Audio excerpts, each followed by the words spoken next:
मित्रों नमस्कार। आप देख रहे हैं धर्म शिक्षा। मित्रों, सावन में सोमवार के व्रत का विशेष महत्व है। यह व्रत भगवान शिव को प्रसन्न करने के सबसे आसान माध्यम में से एक है। जो कोई भी सावन सोमवार व्रत कथा सुनता है, भगवान शिव की कृपा उन पर बनी रहती है। कथा शुरू करने से पहले मैं आपको बताना चाहूंगा, कथा को कभी भी अधूरा ना सुने। कथा सुनने का जितना ही सकारात्मक प्रभाव हमारी जिंदगी पे पड़ता है, उतना ही नकारात्मक प्रभाव कथा को अधूरा या बीच में छोड़ने का पड़ता है। भगवान शिव अप्रसन्न हो जाते हैं कथा अधूरा सुनने से। प्राचीन काल की बात है, अमरपुर नगर में एक धनी व्यापारी रहता था। दूर दूर तक उसका व्यापार फैला हुआ था। नगर में उस व्यापारी का सभी लोग मान सम्मान करते थे। इतना सब कुछ होने पर भी व्यापारी अंदर ही अंदर दुखी रहता था, क्योंकि उस व्यापारी का कोई पुत्र नहीं था। दिन रात उसे एक ही चिंता सताती रहती थी कि उसकी मृत्यु के बाद उसके इतने बड़े कारोबार धन संपत्ति को कौन संभालेगा। पुत्र पाने की इच्छा से व्यापारी ने सोमवार का व्रत रखना प्रारंभ किया और भगवान शिव की पूजा अर्चना करना शुरू कर दिया। सायंकाल को व्यापारी शिव मंदिर में जाकर भगवान शिव के सामने घी का दिया जलाया करता था।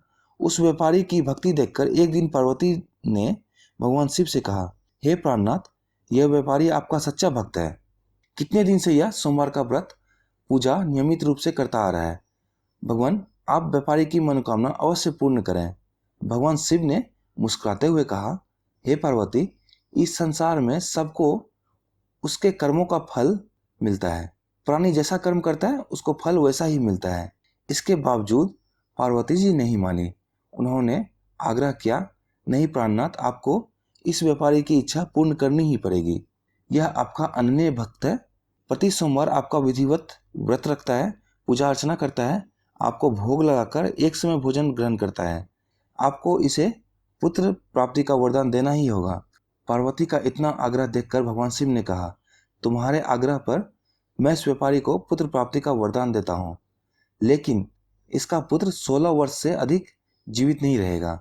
उसी रात भगवान शिव ने स्वप्न में व्यापारी को दर्शन देकर उसे पुत्र प्राप्ति का वरदान दिया। उसके पुत्र के 16 वर्ष तक जीवित रहने की बात भी उन्होंने बता दी। भगवान शिव के वरदान से व्यापारी तो बहुत खुश हुआ, लेकिन पुत्र की अल्पायु की चिंता उस खुशी को नष्ट कर रही थी।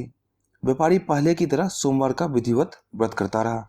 कुछ महीने पश्चात उसके घर अति सुंदर पुत्र उत्पन्न हुआ। पुत्र जन्म से व्यापारी के घर में खुशियां भर गई। बहुत धूमधाम से पुत्र जन्म का समारोह मनाया गया। व्यापारी को पुत्र जन्म की अधिक खुशी नहीं हुई, क्योंकि उसे पुत्र की अल्पायु का रहस्य पता था। यह रहस्य घर में किसी और को नहीं पता था। विद्वान ब्राह्मणों ने उस पुत्र का नाम अमर रखा।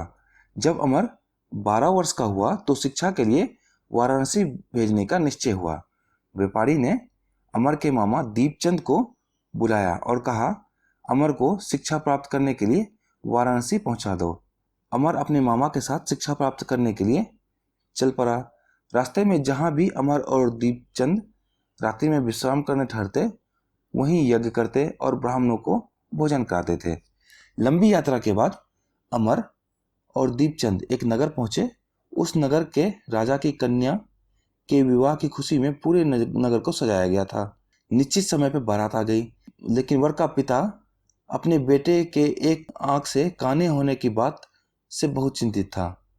उसे इस बात का भय सता रहा था कि राजा को इस बात का कहीं पता ना चल जाए और पता चलने के बाद वो विवाह से इनकार ना कर दें।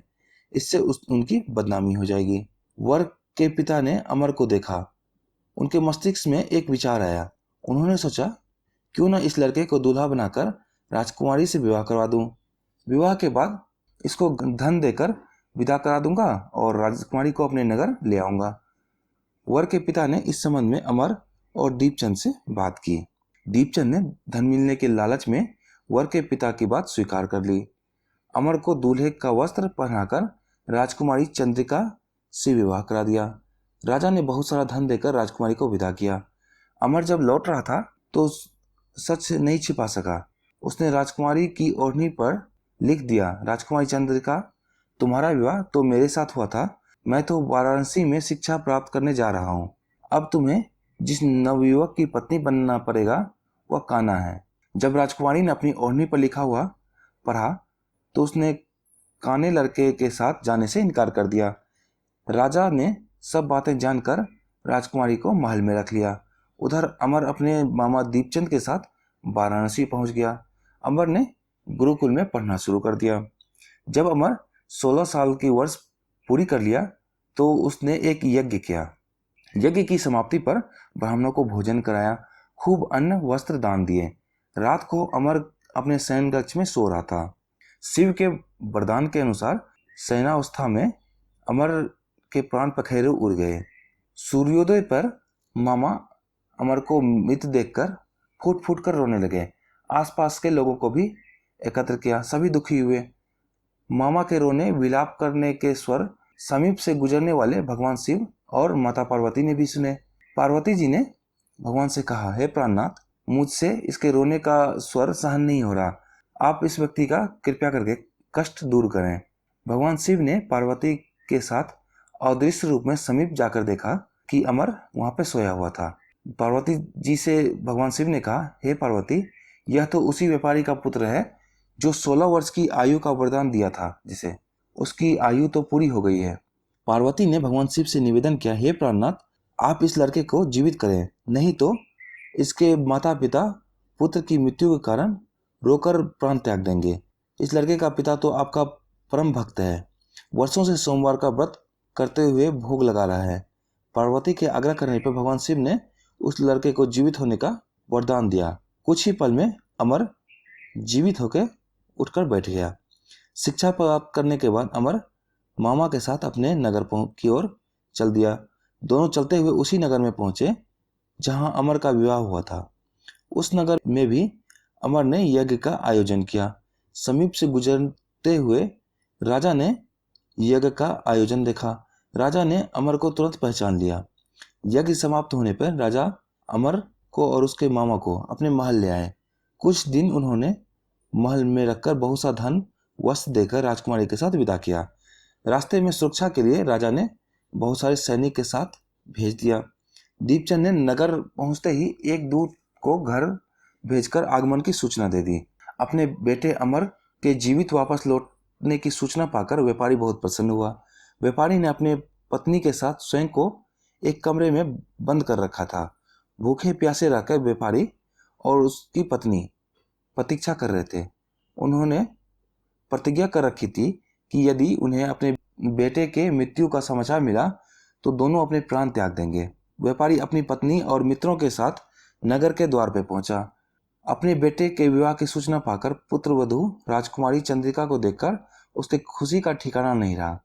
उसी रात भगवान शिव ने व्यापारी के सपने में आके कहा, हे श्रेष्ठी, मैंने तेरे सोमवार के व्रत कथा सुनने से प्रसन्न होकर तुम्हारे पुत्र को लंबी आयु की वरदान देता हूँ। व्यापारी बहुत प्रसन्न हुआ। सोमवार का व्रत करने से व्यापारी के घर में खुशियां लौट आई। शास्त्रों में लिखा है, जो स्त्री पुरुष सोमवार का विधिवत व्रत करके व्रत कथा सुनता है उसकी सभी इच्छाएं पूर्ण होती है। ओम नमः शिवाय।